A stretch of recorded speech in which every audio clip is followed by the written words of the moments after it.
Shalom Bapak Ibu Saudara semua yang dikasih Tuhan. Jumpa lagi dengan Mesbah Doa saat malam hari ini. Mari kita satukan hati, kita boleh datang kembali ke hadiran Tuhan. Mari kita sembah Dia, Allah yang baik, Allah yang luar biasa dalam hidup kita. Mari kita berdoa. Tuhan, kami bersyukur untuk setiap anugerah-Mu, perlindungan-Mu, penyertaan Tuhan yang luar biasa dalam hidup kami. Tuhan, tak henti-hentinya berkat-Mu melimpah atas hidup kami, Tuhan.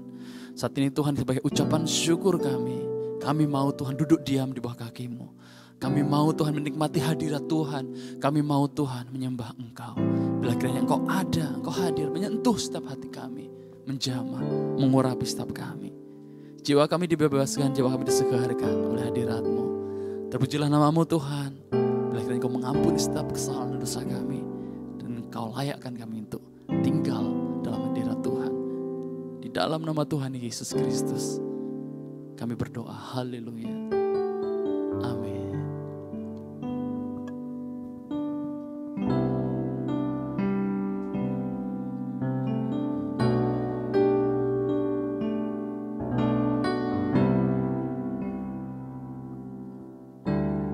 Ku berdiam dekat Bapa, semakin indah ku rasa aku dilayakkan untuk memuji Dia. Kudus-kuduslah Raja segala raja.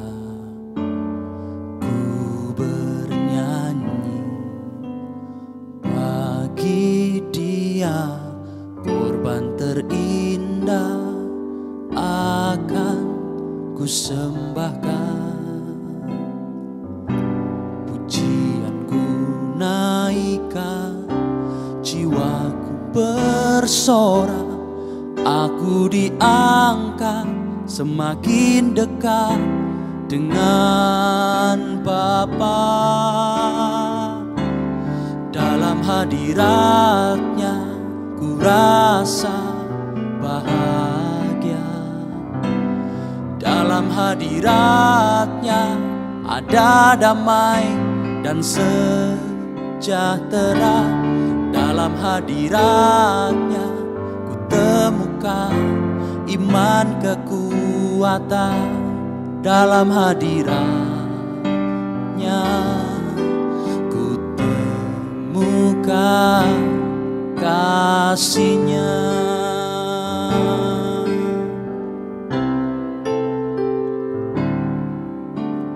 Ku berdiam dekat Bapa, semakin indah ku rasa. Aku dilayakkan untuk memuji Dia. Kudus-kuduslah Raja segala raja.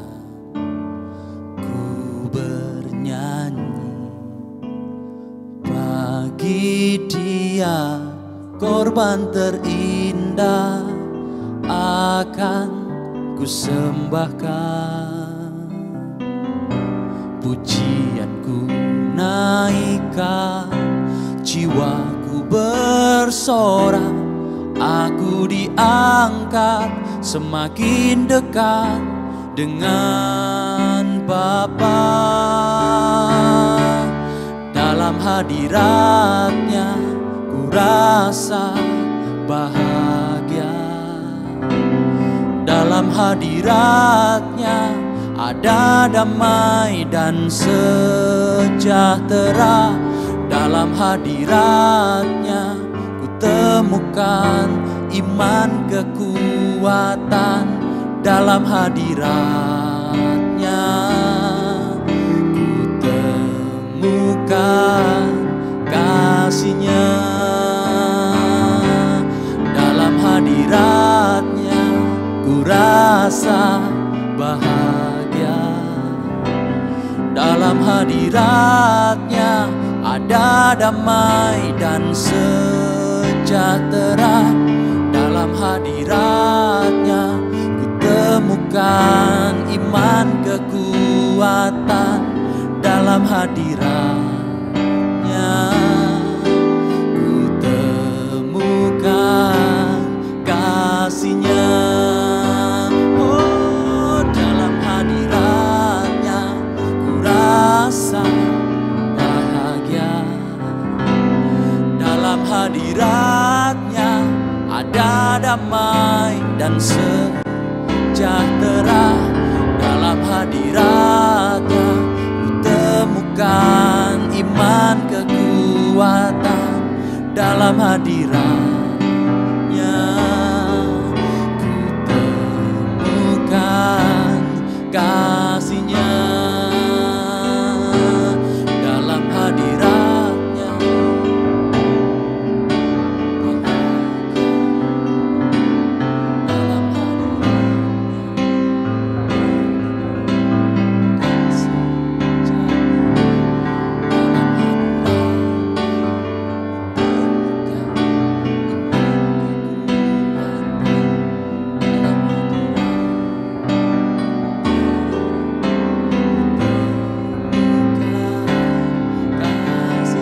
sama-sama dengan iman katakan, dalam hadiratnya ku rasa bahagia. Dalam hadiratnya ada damai dan sejahtera. Dalam hadiratnya ku temukan iman kekuatan. Dalam hadiratnya kasih-Nya.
Hadirat-Mu yang menyembuhkan, hadirat-Mu.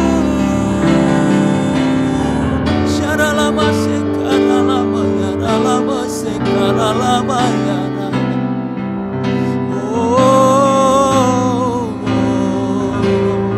sekaralama yaralama sekaralama yara takalala takaralama takaralama. Yesus, syaralama sekaralama yara.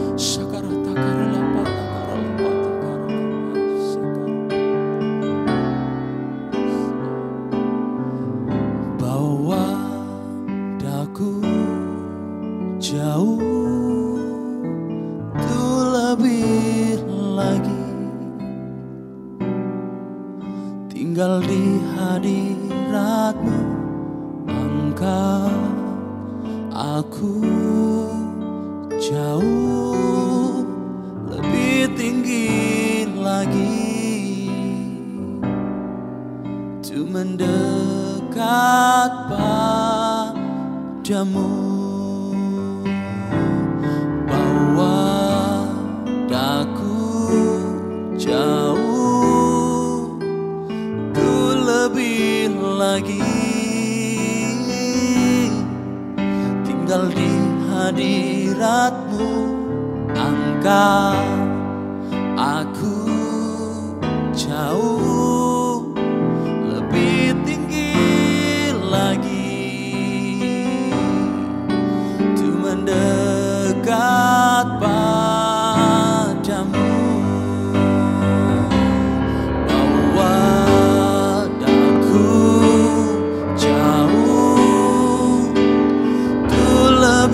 Lagi tinggal di hadirat-Mu, angkat aku jauh lebih tinggi lagi, untuk mendekat padamu, untuk mendekat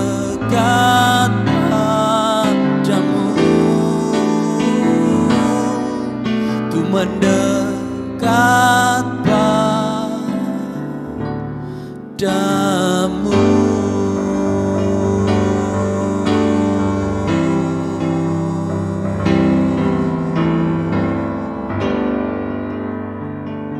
Kami rindu Tuhan, hidup kami Kau bawa lebih lagi Tuhan, untuk mendekat padamu, untuk diam dalam hadirat Tuhan.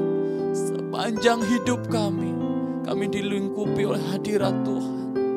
Kami rindu Tuhan, kehadirat-Mu nyata dan dirasakan oleh setiap kami, oleh setiap orang di sekeliling kami Tuhan. Kau Allah yang baik, Kau luar biasa Tuhan. Terima kasih Tuhan, terima kasih. Berbicaralah atas kami Tuhan. Kami siap untuk firman-Mu. Kau memberkati setiap kami. Di dalam nama Tuhan Yesus Kristus, kami berdoa dan bersyukur. Haleluya. Amin.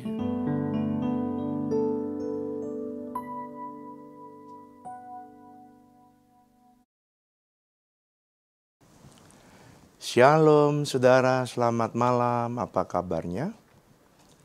Saya berdoa supaya saudara dalam keadaan baik. Itu adalah doa saya dan Bu Flora setiap hari untuk saudara.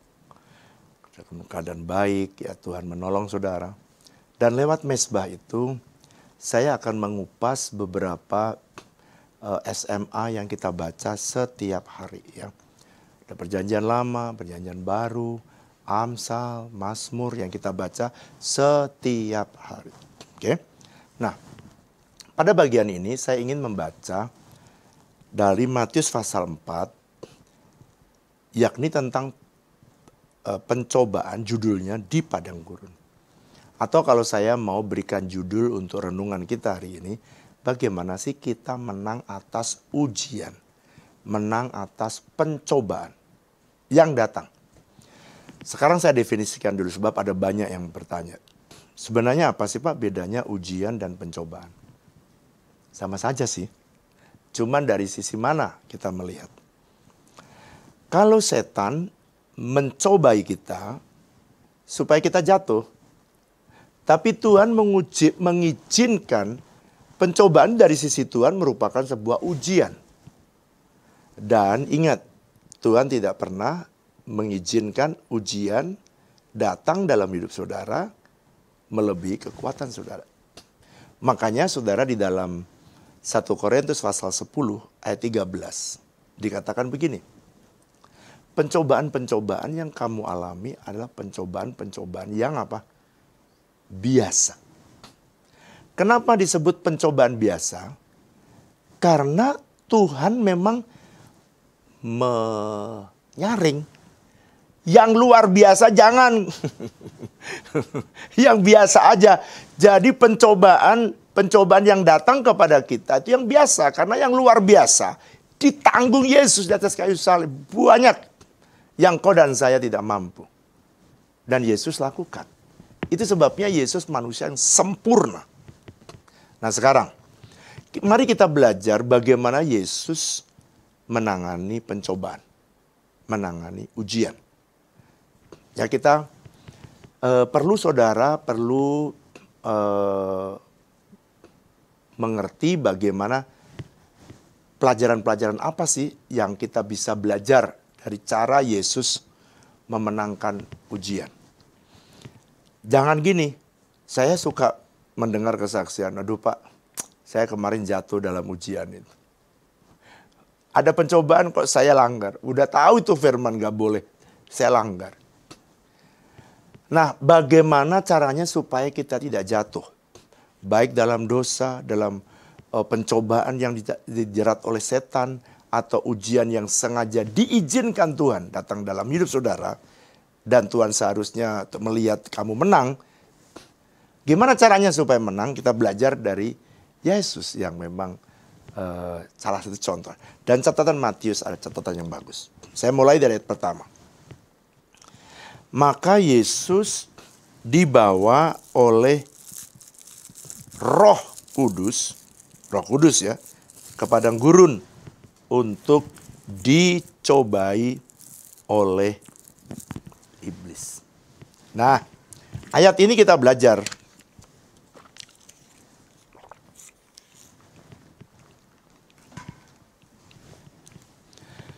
Maka Yesus dibawa oleh Roh ke padang gurun untuk dicobai iblis.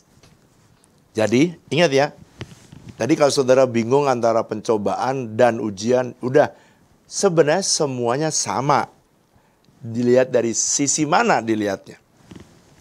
Kalau iblis suka mencobai, kalau Tuhan menguji, gitu aja sudah, oke? Pertanyaannya, siapa yang membawa Yesus ke padang gurun?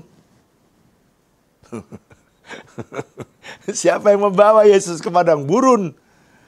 Kenapa Yesus dibawa ke padang gurun? Ternyata menurut ayat 1, yang membawa Yesus ke padang gurun, kebanyakan orang menjawab, iblis yang membawa. Siapa yang bikin susah orang Kristen mengalami kesusahan? Iblis. Belum tentu. Dengarkan. Yang mencobai iblis, yang ngerjain iblis. Tapi perhatikan, maka Yesus dibawa oleh siapa? Rohnya besar, Roh Kudus. Jadi yang membawa orang Kristen ke padang gurun, masa yang sulit, masa susah, masa ujian, masa pencobaan, Roh. Bukan iblis. Saudara understanding ini, kalau saudara susah, jangan cuma lihat dari sisi iblis. Saudara mesti belajar dari sisi Tuhan. Tuhan, apa yang kau inginkan aku terjadi kejadian yang tidak enak ini? Kenapa ada ujian, kenapa ada masa sulit yang aku hadapi? Apa yang harus aku pelajari? Apa yang harus aku hati-hati supaya aku menang dalam setiap ujian? Karena padang gurun itu bisa diterjemahkan masa yang tidak enak. Padang gurun itu bisa diterjemahkan masa yang panas, masa yang gersang, masa yang kering, masa yang tidak enak, gitu, tandus, nggak ada hasil. Dan kenapa Tuhan mengizinkan itu? Dan bagaimana kita bisa melewatinya. Oke? Yesus di padang gurun 40 hari. Orang Israel di padang gurun 40 tahun. Perhatikan ya. Kenapa ini 40 hari, ini 40 tahun? Karena padang gurun itu akan dilewati oleh semua orang. Kenapa sih Pak semua orang harus mengalami ujian? Ya saudara bukan anak gampang. Kalau kau anak gampang nggak pernah lewat ujian. Kenapa harus ikut ujian Pak? Supaya kamu upgrade.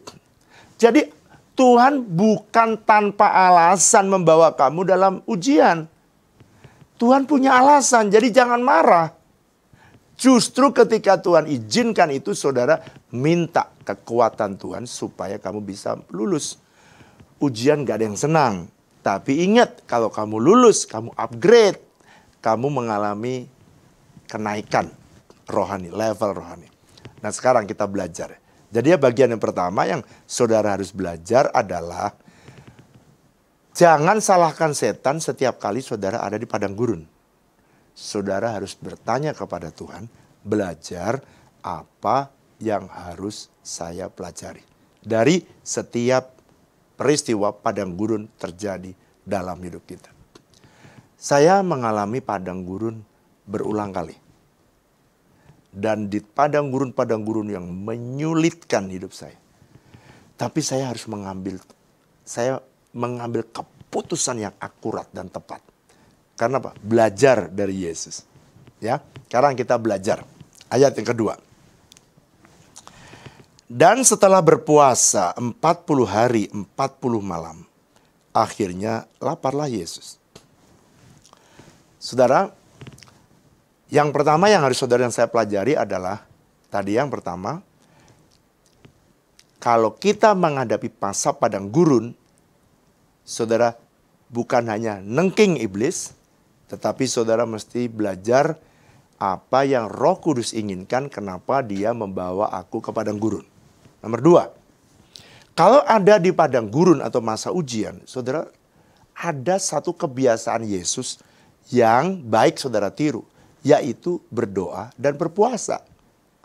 Berpuasa itu bisa membunuh semua pikiran-pikiran yang jahat yang datang dalam hidup kita.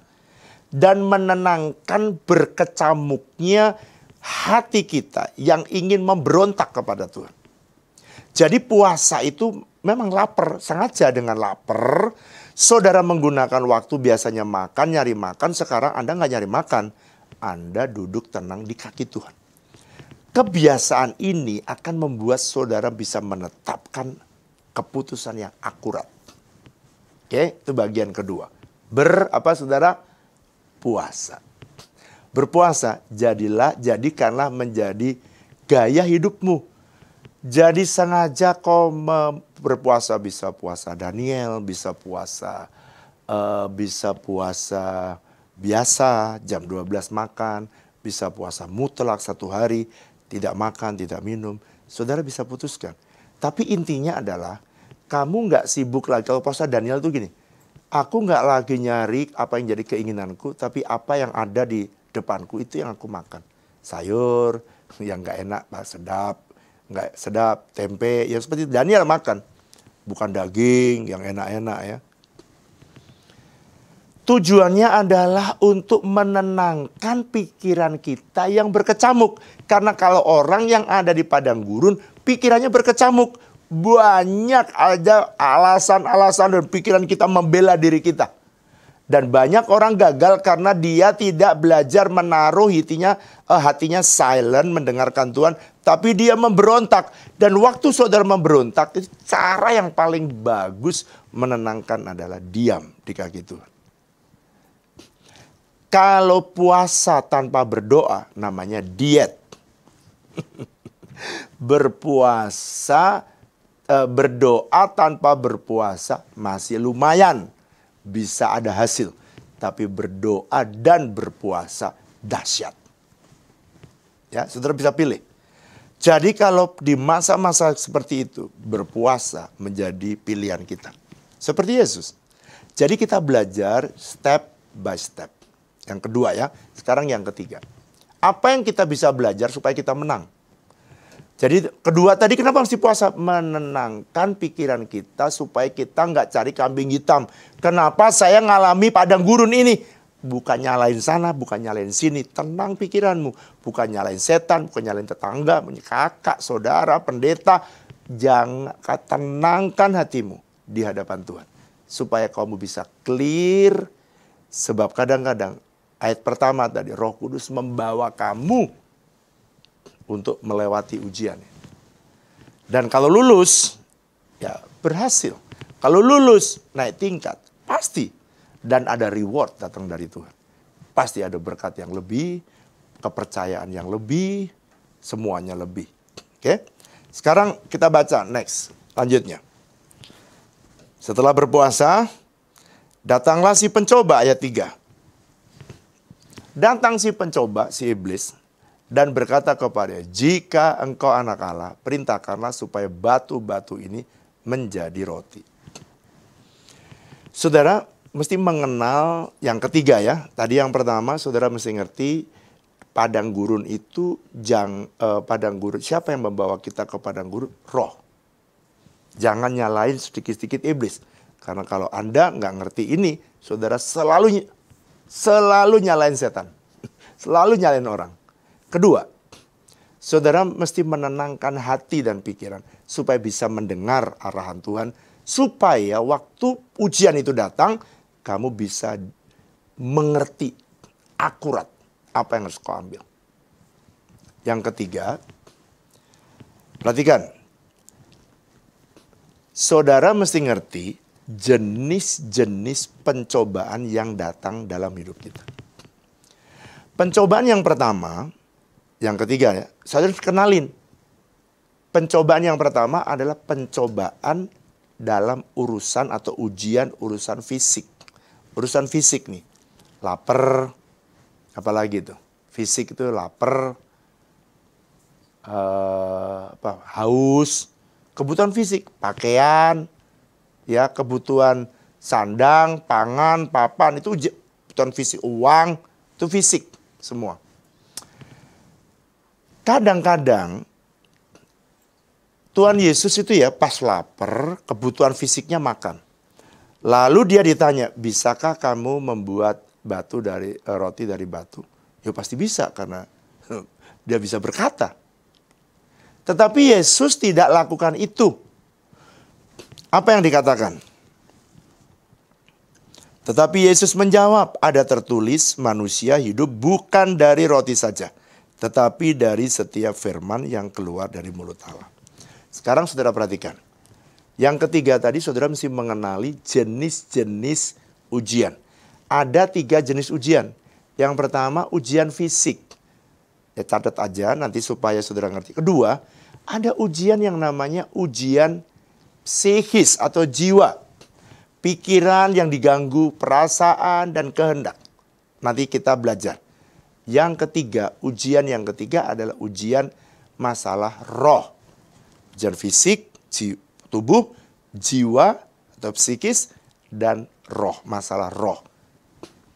Nah saudara perhatikan, sekarang yang keempat ya, yang keempat. Apa yang bisa menolong saya supaya saya selalu menang dalam setiap pencobaan? Sekarang perhatikan. Yang keempat, saudara untuk menjawab semua ujian yang datang dalam hidup saudara, saudara harus mengambil keputusan berdasarkan firman Tuhan.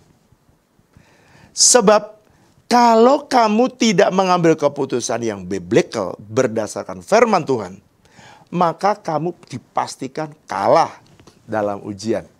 Dipastikan kamu salah dalam mengambil keputusan. Atau kamu KO dengan pencobaan yang setan jebak dalam hidup kita. Oke? Waktu Yesus disuruh membuat batu menjadi roti, Yesus menjawab, tapi Yesus ada tertulis, manusia hidup bukan dari roti saja, tetapi dari setiap firman yang keluar dari mulut Allah. Pak, ujian fisik misalnya gimana? Saudara diajak korupsi, itu ujian fisik. Kenapa korupsi? Dapat duit untuk bisa makan, leha-leha. Ujian apa lagi? Ujian fisik, semua kebutuhan fisik. Saudara diajak orang lain berbuat jahat untuk mendapatkan uang yang tidak halal. Ujian. Nah, saudara gimana jawabnya? Ada tertulis. Waktu saya kerja, saya suka disodorin uang oleh supplier saya. Supplier saya lagi. Supplier perusahaan di mana saya bekerja. Tetapi saya harus teguh. Saya udah komitmen. Saya ini kerja untuk menetapkan mana barang yang masuk dan mana yang tidak boleh masuk di perusahaan itu. Mana yang boleh masuk dan mana yang tidak boleh masuk. Di perusahaan itu tugas saya dan untuk itu saya dibayar. Jadi kalau saya memutuskan si A, si B, si C masuk, si D nggak masuk, itu based on quality. Cocok nggak dengan kebutuhan kita. Tetapi perhatikan ya, perhatikan. Tapi mereka memberikan uang oleh karena barangnya masuk. Kalau orang memberikan uang sebelum barangnya masuk, pasti saya tolak. Yang kedua, orang memberikan uang ketika barang itu masuk. Saya bilang gini, saya tolak. Kenapa? Lebih baik kamu diskon. Diskon dong, supaya perusahaan saya bisa lebih untung. Karena untuk memutuskan itu saya udah dibayar. Ini ujian. Ujian bisa. Saya suka dibodoh-bodohin sama teman saya waktu kerja. Ah, kamu goblok. Orang lain aja nggak dapat minta kok. Kamu disodor-sodorin. Saya bilang, nehi. Saya tidak mau nanti ketika saya diberkati, orang lain berkata, tuh dia diberkati karena uang sogokan. Saya nggak mau. Satu hari ketika saya lagi bertanya gitu, Tuhan itu bicara kepada saya peristiwa Abraham ketika mengejar musuhnya Lot itu. Dia bawa jarahan, lalu kemudian dia diminta oleh Raja Sodom, pakai semua yang orang-orangnya kasih ke saya. Abraham bilang ini, saya tidak akan mengambil sehelai kain pun. Jangan sampai orang mengira aku diberkati karena hasil jarahan itu.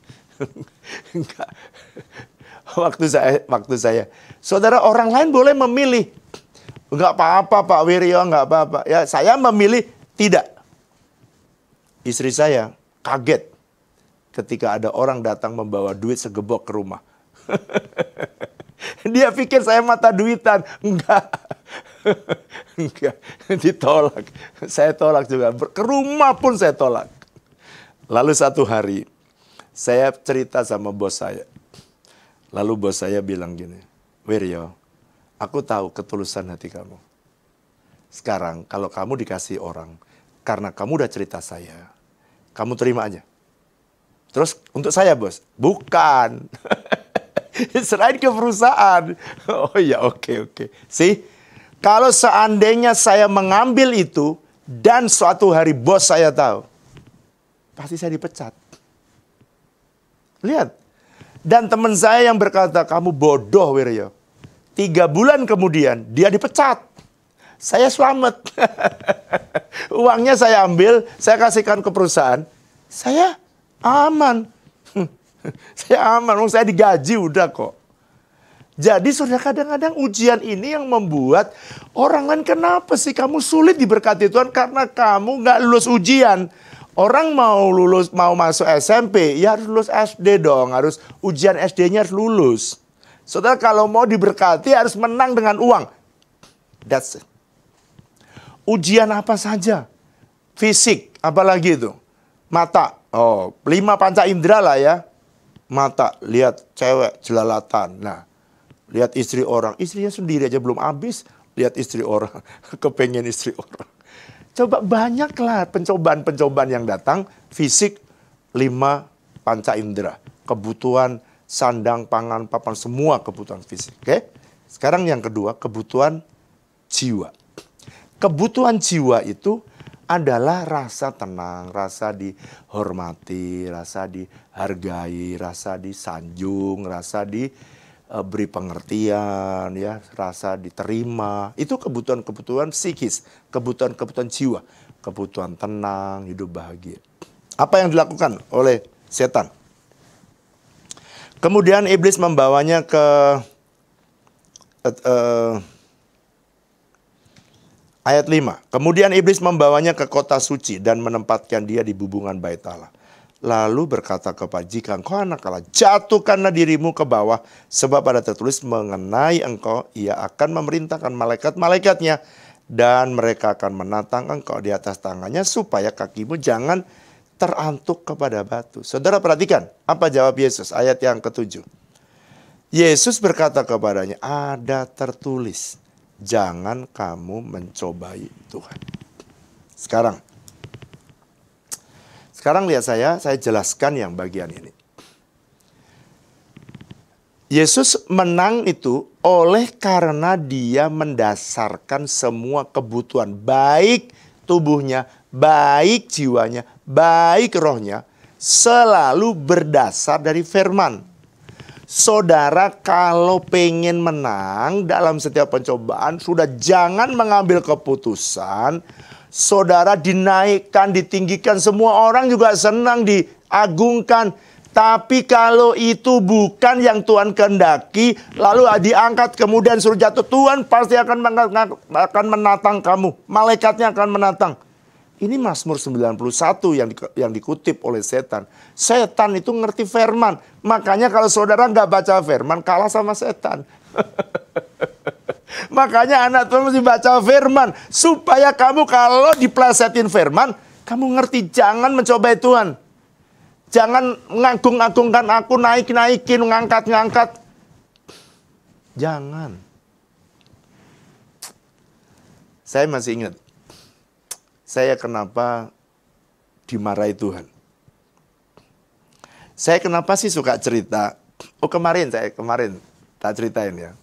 Ada teman saya yang dari orang Jogja, dia datang ke House of Bread. Waktu dia datang ke House of Bread, saya ini dicobai berulang kali. Ini pencobaan yang baru datang kira-kira seminggu yang lalu. Begitu dia datang, dia lihat, saya ada di salah satu grup yang namanya Pertanian Terpadu. Lalu orang ini foto-foto dan mulai cerita panjang dan lebar. Lalu kemudian ketika dia cerita panjang dan lebar, ada orang bertanya. Lalu dia menjawab dengan pertanyaan. Di sini, di grup ini, ada Pak Wiryo. Dia adalah owner daripada House of Bread. Begitu saya dengar dia owner dari House of Bread, itu saudara kayak meninggikan, kayak setan tadi loh, ngangkat Yesus di hubungan bait Allah. Wow, dia pikir saya bangga gitu, seneng gitu. Dia pikir setan seneng. Saya ini berulang kali hampir terpleset. Tapi karena saya baca firman, saya langsung jawab. Pokoknya semua yang mengagung-agungkan diri yang bukan karena Tuhan yang mempromosikan, memondolkan diri, itu menimbulkan kesombongan, pride, dan yang membuat Tuhan marah dengan kita. Ingat ya, kesombongan itu ada kehancuran, awal dari sebuah kehancuran. Perhatikan, langsung seketika itu. Saya bukan owner dari House of Bread. Saya ini hanya kacungnya Tuhan. Tuhan Yesus yang punya. Itu grup itu ada yang Islam, ada yang nggak tahu agamanya, ada yang Kristen. Saya bilang saya ini adalah kacungnya Tuhan. Yang punya House of Bread adalah Tuhan Yesus. Ownernya adalah Tuhan Yesus. Saya ini kacungnya, melakukan apa yang menjadi kehendak. Lega deh. Hampir jatuh. Lega deh. Sebab kenapa? Kenapa kok bisa langsung tajam? Ya karena saya pernah satu hari diperkenalkan oleh direktur Riz Hospital. Dokter tidak, dia direktur. Gak salah, dia nggak ya gak ngerti. ada dokter spesialis datang, perkenalkan. Saya ini perkenalkan Bapak sebagai apa ya? Dia mungkin berpikir ya. Terus dia ngomong gini, ini adalah owner daripada Riz Hospital. Dan waktu itu saya belum pengalaman ya. Nggak langsung saya sikat setannya. Tapi saya pulang, lalu saya juga nggak langsung reject. Sepulang, tapi damai sejahtera saya hilang. Kenapa ya? Rasanya kok saya dibangga-banggakan, dinaik-naikkan. Semua orang tuh pengen dipuji. Semua orang ditinggikan. Semua orang pengen dibangga-banggakan. Hati-hati. Yesus dibawa ke hubungan bait Allah. Tapi ada bela-belnya. Setan punya maksud jahat. Saya pulang damai sejahtera saya hilang. Ketika damai sejahtera saya hilang, saya pulang. Saya tanya Tuhan, saya sembahyang. Kayak ini agak panjang karena baru pertama kali. Pertama kali saya pulang dan saya tanya Tuhan, kenapa damai sejahtera saya hilang? Please, saya nyanyi. Saya nyanyi kalau saudara masih ingat lagu ini. Lagu ini adalah lagu yang sangat kuno sekali ya. Lagu ini yang saya nyanyikan waktu masuk. Jiwaku terbuka untukmu Tuhan. Selidiki, nyatakan segala perkara. Singkapkan semua yang terselubung, supaya ku layak di hadapanmu Tuhan. Saya nyanyi lagu itu, tiba-tiba saya meneteskan air mata saya. Ketika saya meneteskan air mata saya nangis dan Tuhan lihat. Tiba-tiba saya dengar Tuhan bicara. Dia tanya, really, are you owner of Riz Hospital? Waktu saya dengar itu, wah saya langsung tambah nangis. Kenapa? Oh itu yang mendukakan hatimu toh Tuhan. Itu. Saya langsung tahu konsekuensinya. Kalau kamu owner dari Riz Hospital, kamu tanggung jawab kalau duitnya habis. Waduh saya, enggak Tuhan, enggak. Punyamu Tuhan, aku kacungmu aja. Bagian kacung aja. Wah saya nangis. Makanya kalau saya lagi gak ngerti apa yang saya lakukan, saya nyanyi lagu ini. Saya petik gitar saya. Dan saya minta Tuhan, buka. Semua buka yang terselubung. Selidiki, nyatakan segala perkara. Singkapkan semua yang terselubung, supaya ku layak di hadapanmu Tuhan.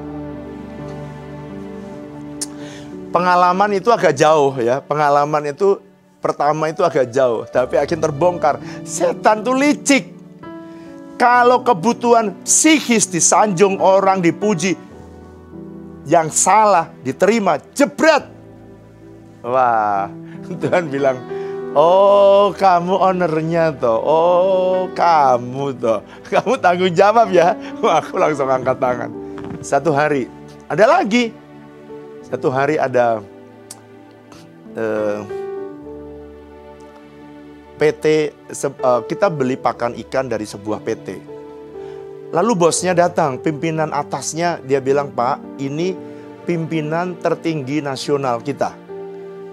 Karena pemimpin tertinggi, ya saya tentunya temenin ya toh. Saya temenin. Tapi ada salah satu karyawan yang ditaruh di HOB kita. Dan dia berkata gini, Pak, memperkenalkan diri.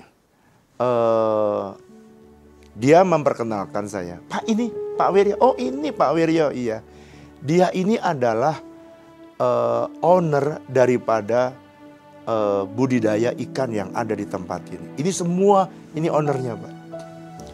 Karena saya udah belajar peristiwa yang tadi, saya seketika kayak Yesus.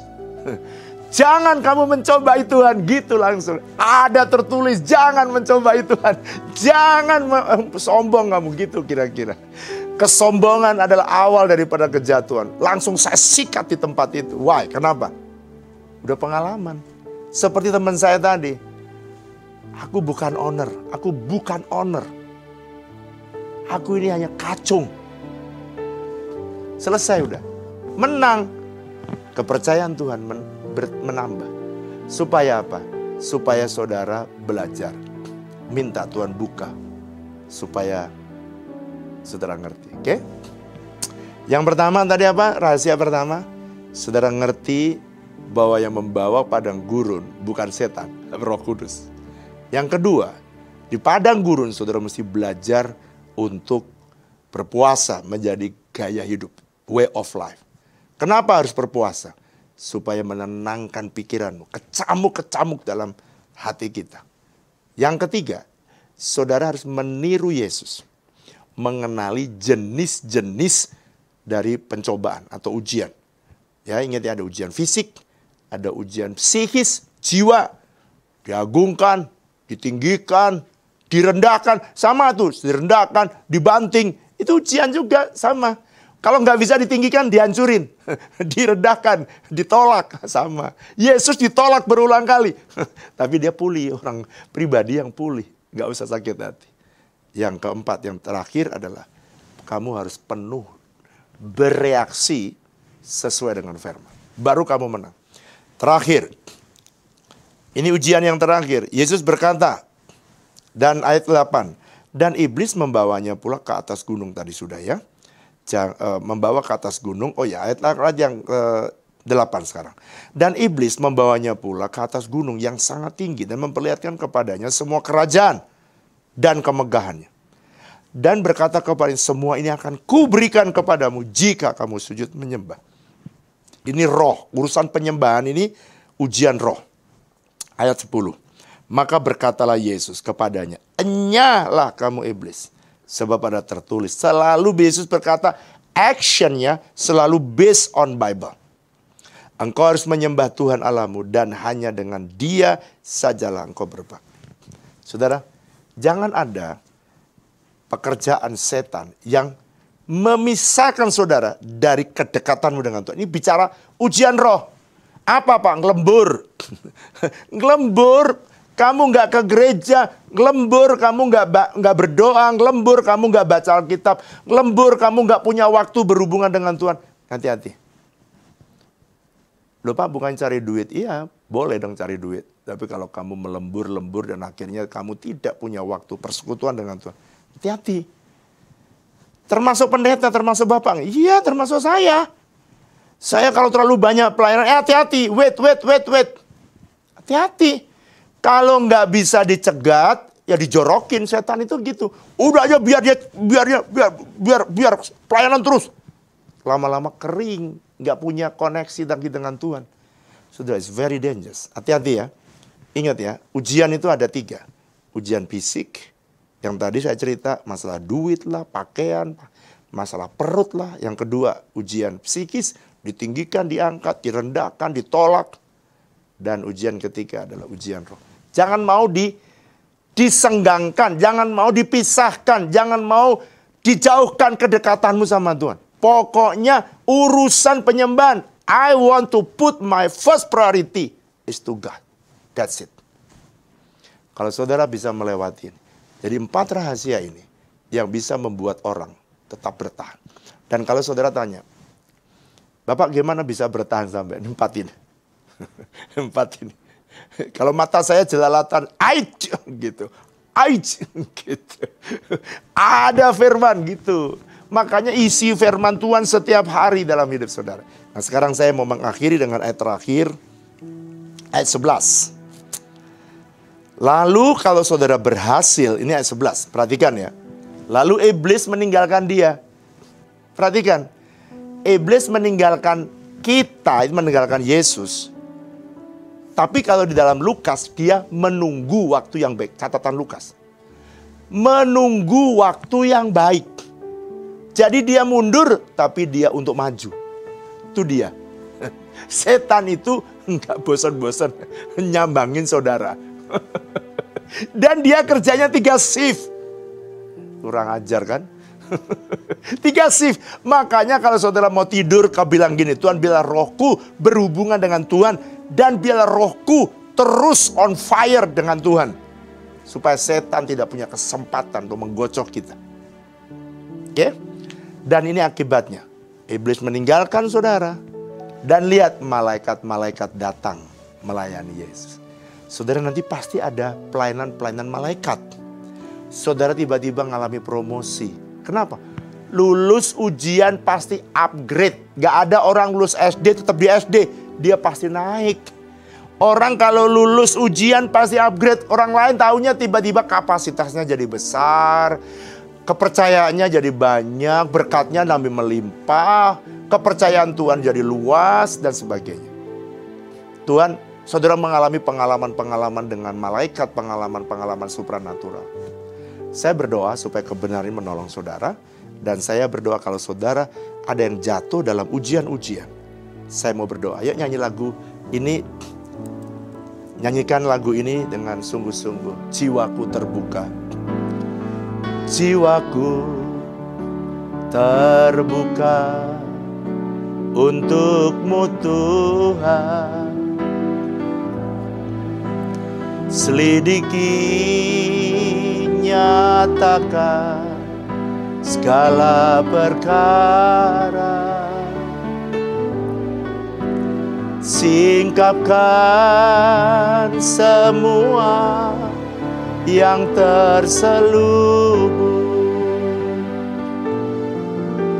supaya layak di hadapan-Mu Tuhan. Mari saudara yang kau jatuh dalam ujian, dalam pencobaan, ayo bangkit kembali. Tahun 2024 kamu harus bangkit. Berapa banyak saudara jatuh dan mau bangkit? Aku harus menang dalam setiap ujian yang datang. Kalau itu saudara, angkat tangan, angkat tangan.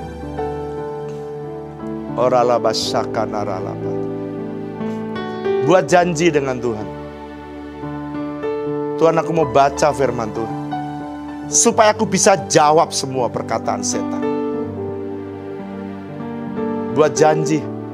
Dan berkata kepada Tuhan, Tuhan, aku akan ada di pihak-Mu. Aku akan tahu bahwa Roh Kudus yang membawa aku dalam setiap ujian. Jangan ngeluh. Yes, yes. Minta ampun sama Tuhan, minta ampun. Nanti saya berdoa. Ingat 4 hal ini. Roh Kudus yang membawamu ke padang gurun. Jadikan puasa itu menjadi way of life. Isi hidupmu dengan firman. Dan setiap kali ada ujian, bereaksilah sesuai dengan firman. Kenali jenis-jenis ujian. Dan kau akan peka menyelesaikan. Tuhan akan memberikanmu kemenangan. Tuhan, aku berdoa berikan mereka pengampunan-Mu. Dan berikan mereka, Tuhan, hikmat-Mu untuk tahu strategi menjawab semua perkataan setan. Seperti Yesus. Very accurate. Aku berdoa supaya mereka akurat menampar setan. Mereka bisa akurat seperti Yesus. Menolak semua tawaran si jahat. Dan mereka bisa lulus dari semua ujian. Yang Roh Kudus izinkan, ya inginkan mereka upgrade. Terima kasih Roh Kudus yang baik. Kau tidak pernah membiarkan kami jatuh tergeletak. Kau pasti akan mengangkat umat-Mu untuk bangkit kembali dari kelemahan, kelesuan. Aku berdoa Tuhan dalam nama Yesus. Tuhan, aku berdoa untuk anak-anak-Mu yang sakit. Lihat Tuhan, semua sakit yang ditaruh dalam list doa. Baik itu sakit jantung, sakit liver, sakit ginjal, sakit limfa, diabetes, paru-paru. Aku berdoa dalam nama Yesus, jamah organ-organ dan mereka disembuhkan, dipulihkan. Aku berdoa Tuhan dalam nama Yesus, semua yang sakit kanker, tumor, aku minta dalam nama Yesus, jamah dan pulihkan, sembuhkan dia. Pulihkan Tuhan, sembuhkan dia. Kau Tuhan yang baik. Terima kasih Tuhan. Terima kasih. Kami mau menang, kami mau kuat dalam setiap ujian. Aku berdoa supaya umat-Mu di tahun 2024 ini, mereka tidak ada lagi yang jatuh. Baik ujian fisik, ujian psikis, ujian roh, tidak ada. Semua berhasil. Waktu mereka direndahkan, waktu mereka diangkat, waktu mereka ditolak, waktu mereka dijorokin, mereka bisa mengambil keputusan dengan akurat. Selidiki umat-Mu, bawa kami mengerti rencana-Mu. Buka kepada semua umat-Mu Tuhan, seperti Kau membuka di depan Tuhan Yesus. Supaya kami bisa belajar ketika Yesus ada di bumi. Kami murid-murid belajar dari Sang Guru. Terima kasih, berkati umat-Mu dimanapun mereka berada. Biarlah berkat, kasih karunia dan damai sejahtera yang berlimpah-limpah dari Allah Bapa, kasih dan cinta dari Tuhan Yesus, persekutuan yang manis dengan Allah Roh Kudus kalian menyertai saudara sekalian mulai hari ini bahkan sampai selama-lamanya. Yang percaya sama-sama katakan amin. Selamat malam, Tuhan Yesus memberkati saudara berlimpah.